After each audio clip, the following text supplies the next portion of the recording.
दोस्तों, क्या आपने कभी ऐसा सुना है कि किसी रथ के आगे वहां का राजा एक सोने के झाड़ू से झाड़ू निकालता है? क्या आपने कभी ऐसा सुना है कि हवा के विरुद्ध में मंदिर के ऊपर का झंडा लहराता हो? और क्या आपने कभी ऐसा सुना है कि किसी मूर्ति के अंदर उसका जिंदा दिल धड़कता हो? या फिर क्या आपने कभी एक ऐसे मंदिर के बारे में सुना है कि उस मंदिर के बाहर तो बड़ी जोरों शोरों से समुद्र के लहरों की आवाज और लाशों की दुर्गंध आती हो, लेकिन जैसे ही उस मंदिर के अंदर एक कदम रख दिया जाता है तो वहां अंदर एकदम शांति और सुकून मिल जाता है। ना तो कोई दुर्गंध आती है और ना ही कोई शोर शराबा होता है। इस मंदिर के कारण ही 12 सालों में एक बार उस पूरे शहर की लाइट को बंद कर दिया जाता है। सरकार इस पूरे मंदिर को सीआरपीएफ के जवानों द्वारा घेर लेती है और उसके बाद अंदर जो होता है उसका पूरा भारतवर्ष इंतजार करता है। आखिर क्या है वह पूरा राज? यह तो कुछ भी नहीं, आगे देखना कि जिस मंदिर के बारे में हम बात कर रहे हैं इसमें कैसे कैसे चमत्कार होते हैं। उसे हम रहस्यों का अजायब घर भी कहे तो कम नहीं होगा, क्योंकि जब इस रहस्यों का पता करने वैज्ञानिक गए तो वे भी अचंभित रह गए। उन्हें कुछ भी पता नहीं चल पाया। आखिरकार उन्हें भी वहां पर जाकर नतमस्तक होना पड़ गया। क्या है वहां का रहस्य? भारत का ऐसा कौन सा मंदिर है जो इतना रहस्यमय है? आज हम इस वीडियो के माध्यम से इसकी पूरी जानकारी आपको देने वाले हैं, इसलिए वीडियो छोड़कर कहीं जाइएगा मत। नमस्कार दोस्तों, आप देख रहे हैं mystery of code YouTube channel. तो चलिए शुरू करते हैं वीडियो। दोस्तों, आज हम जिस मंदिर के भगवान के बारे में बात कर रहे हैं उन्हें न सिर्फ हिंदू पूजते हैं बल्कि विदेश में ईसाई, बौद्ध, जैन, इसके अलावा और भी कई धर्मों के लोग इन्हें पूजते हैं। यहाँ तक कि विदेशों में भी इनकी रथ की यात्रा निकाली जाती है। अब आप समझ गए होंगे कि हम किसकी बात कर रहे हैं। समस्त जगत के नाथ जगन्नाथ जी के बारे में। जितना बड़ा इनका नाम है उससे कई गुना ज्यादा बड़े उनके रहस्य हैं जो आज तक कोई भी पता नहीं कर सका है। कहा जाता है कि जगन्नाथ जी का हृदय आज भी धड़कता है और वह हृदय जगन्नाथ जी की मूर्ति में यानी जगन्नाथपुरी में आज भी मौजूद है। जगन्नाथपुरी मंदिर वह मंदिर है जिसे भारत के 4 धाम मंदिर में से एक माना जाता है। मतलब कि बद्रीनाथ, द्वारकाधीश, रामेश्वरम और जगन्नाथपुरी। इनका पहला रहस्य यह है कि जगन्नाथ जी के मंदिर में इनके काष्ठ की मूर्ति की पूजा होती है।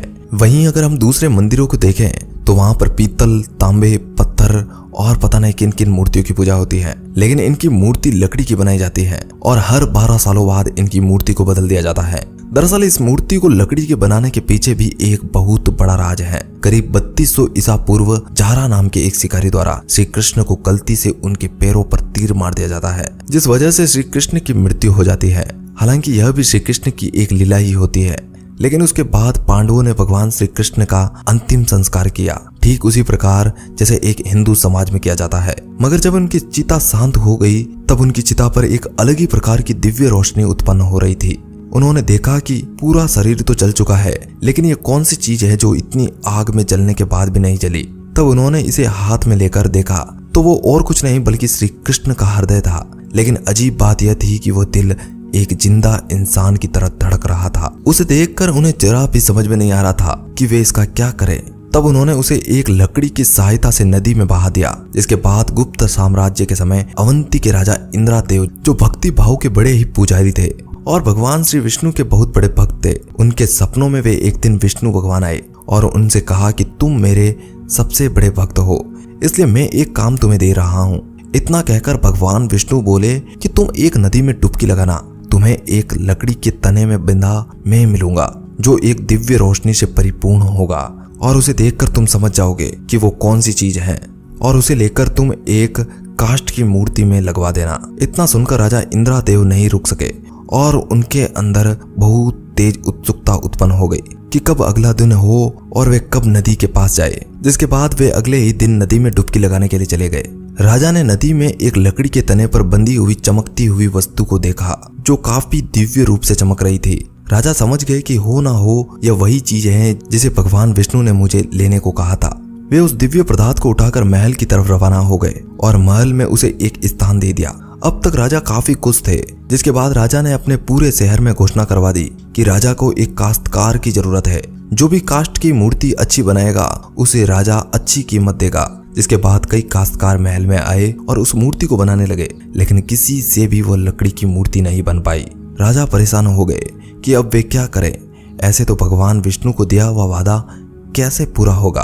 तभी महल में एक नया काश्तकार आया। उसने राजा से कहा कि जैसी भी आपको मूर्ति चाहिए वैसी ही मैं मूर्ति बना दूंगा, ठीक वैसी मूर्ति में बना दूंगा, लेकिन उसके पीछे मेरी एक शर्त होगी। राजा बिना कुछ सोचे उसे वादा कर देते हैं और उस काश्तकार की बात मान लेते हैं। तब राजा ने उसकी शर्त को पूछा तो उसने कहा कि इस मूर्ति को बनाते वक्त एकदम एकांत में मैं काम करूंगा, ना ही किसी से मैं बात करूंगा और ना ही कोई मुझसे बात करेगा।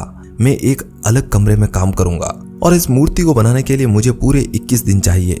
इन 21 दिनों के दौरान कोई भी मेरे पास नहीं आएगा। जो भी बात होगी वो इन 21 दिनों के पूर्ण होने के बाद ही होगी। राजा को यह बात अजीब सी लगी, लेकिन वे उसकी बात को मान गए क्योंकि उन्हें मूर्ति को बनवाना था।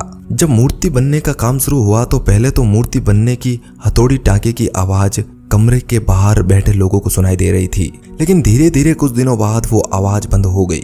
इसलिए महाराज की पत्नी को यह चिंता सताने लगी कि अंदर ऐसे कौन से बाबा हैं जो बिना कुछ खाए पिए इतने दिनों तक काम कर रहे हैं, और अब तो मूर्ति बनाने की आवाज भी बंद हो चुकी है, कहीं उन्हें कुछ हो तो नहीं गया।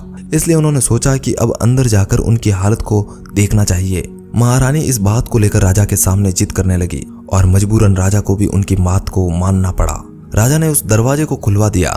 जैसे ही दरवाजा खुला तो एकदम दिव्य प्रकार की रोशनी आंखों के सामने पड़ी। उन्होंने 3 मूर्तियों को सामने पाया, जिसमें पहली मूर्ति श्री जगन्नाथ जी की थी, दूसरी मूर्ति उनकी बहन सुभद्रा की थी और तीसरी मूर्ति उनके भाई बलभद्र की थी।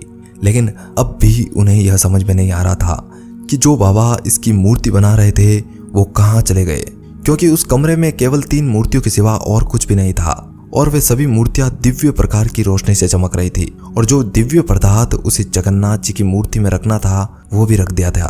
दोस्तों, यह तीनों वही मूर्तियां हैं जिन्हें आज हम पूजते हैं और कहा जाता है कि श्री कृष्ण का वह हृदय आज भी श्री जगन्नाथ जी की मूर्ति में मौजूद है और यही वजह है कि श्री जगन्नाथ जी का दिल आज भी धड़कता है और उस दिव्य पदार्थ को हर 12 सालों बाद एक मूर्ति से दूसरी मूर्ति में डालकर बदल दिया जाता है।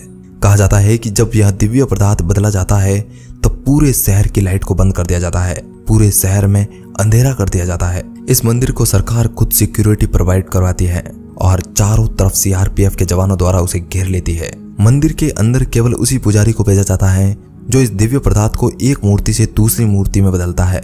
इस मंदिर के पुजारी का कहना है कि मूर्ति को बदलते समय जब यह दिव्य पदार्थ उनके हाथों में आता है तो वो किसी खरगोश की तरह हाथ में हिलता रहता है और उसे हाथ में लेते ही पता चल जाता है कि वह वही दिव्य पदार्थ है जिसे दूसरी मूर्ति में डालना होता है। हालांकि उन्हें ज्यादा कुछ इसके बारे में नहीं पता होता, क्योंकि उनके हाथों में दस्ताने पहना दिए जाता है और उनकी आंखों पर भी पट्टी पहना दी जाती है। पंडित जी का कहना होता है कि अगर उन्हें खुली आंखों से कोई भी देख ले तो शायद वो आंखों की रोशनी भी खो दे और क्या पता उसकी मृत्यु भी हो जाए। दोस्तों, इस चमत्कार के आगे वैज्ञानिकों ने भी अपने घुटने टेक दिए हैं। उनका मानना है कि ऐसा भला कैसे हो सकता है, लेकिन लोग इसे हकीकत मानते हैं। इस मंदिर के ऐसे ऐसे कई रहस्य हैं जिन पर यकीन कर पाना एक आम आदमी के लिए बेहद ही मुश्किल है। दोस्तों, अगर आप में से वहां पर कोई गया है तो आपने देखा होगा कि मंदिर के ऊपर झंडा हवा की विपरीत दिशा में लहराता है, जो कि वाकई में एक अद्भुत दृश्य है। हालांकि वहीं स्थित दूसरे मंदिरों को झंडों को देखे तो वह उल्टी तरफ लहराते हैं और वह एक इकलौता ऐसा मंदिर का झंडा होता है जो हवा के विरुद्ध में लहराता है। अब इसे एक चमत्कार नहीं कहेंगे तो और क्या कहेंगे। एक और बात, जब जगन्नाथ जी की रथ यात्रा निकाली जाती है तो वहां का राजा खुद श्री जगन्नाथ जी के आगे झाड़ू निकालने के लिए आता है और वह भी सोने के झाड़ू से वहां का झाड़ू निकालता है। अगर वह झाड़ू नहीं निकाला जाए तो वो रथ एक कदम भी आगे नहीं बढ़ सकता और यह प्रथा सदियों से चली आ रही है और हर साल वहां का राजा झाड़ू निकालने के लिए आता है। ज्यादातर लोगों का मानना है कि जगन्नाथ जी और श्री कृष्ण अलग अलग नहीं हैं, मतलब कि श्री कृष्ण को ही जगन्नाथ जी समझते हैं और अगर जगन्नाथ जी के और भी रहस्यों की बात की जाए तो वे और भी कई ज्यादा हैं। ऐसे और भी कई वीडियो बनाने पड़ जाएंगे, इसलिए ज्यादा वक्त नहीं गवाते हुए इस वीडियो को यहीं स्टॉप करते हैं। लेकिन अब आप बताइए कि यह वीडियो आपको कैसा लगा। अगर आपको इस चमत्कार के बारे में कुछ पहले से पता था तो हमें कमेंट के माध्यम से जरूर बताइएगा, और अगर आप में से कोई वहां पर जाकर आ चुका है तो अपना एक्सपीरियंस हमारे साथ जरूर साझा कीजिएगा। धन्यवाद।